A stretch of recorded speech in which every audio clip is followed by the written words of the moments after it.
خوږه تیوفیلسا، تا ته هغه خبرې په ترتیب کې لیکم چې موږ سره شوي دي چې ته د ټول حقیقت نه خبر شې.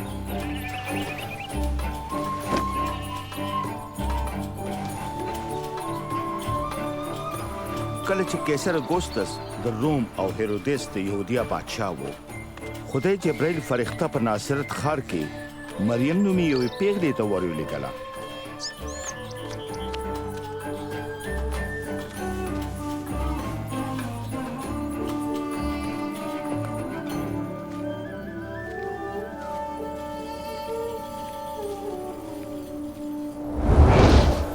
مریمې یریږمه، خدای پتا مې ربانه شوی دی.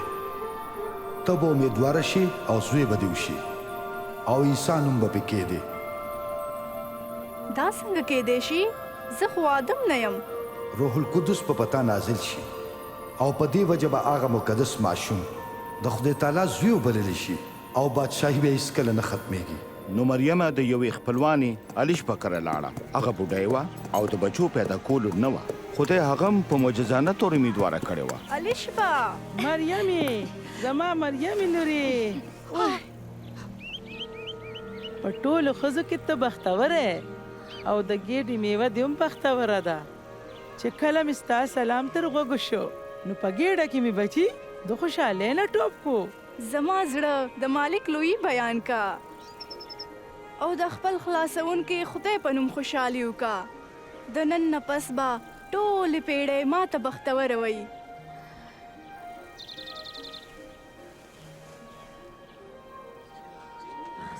د ناصرت خلکو واورئ، د قیصر اګوستس نه دا فرمان جاری شو چې د ګلیل او یهودیا خلک دی د خپلې مردم شمارۍ دپاره لاړ شي او هر یو کس چې خپل کلي یا خاریې ته لاړ شي او هر کس چې خپله مردم شماري وکړي.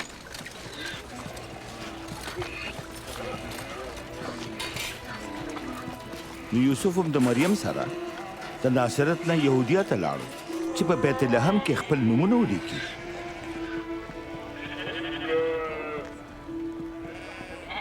نو په بیت لحم کې د پاتې کېدو یو ځای هم نه و، خو هغوی یوه غوجله پیدا کړه.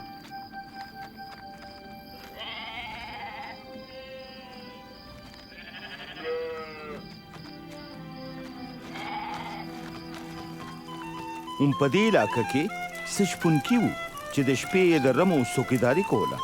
ناګهانه یو فرښته هغوی ته راڅرګنده شوه او د خدای نور د هغوی نه چاپېره خور شو.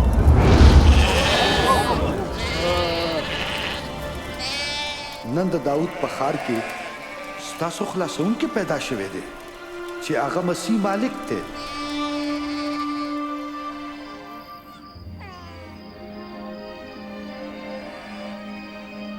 شپونکي زر د ماشوم کتو له لاړل. دی د ټولو نه وړومبي و چې د خلاصونکي د پیدا کېدو زیری خور کو.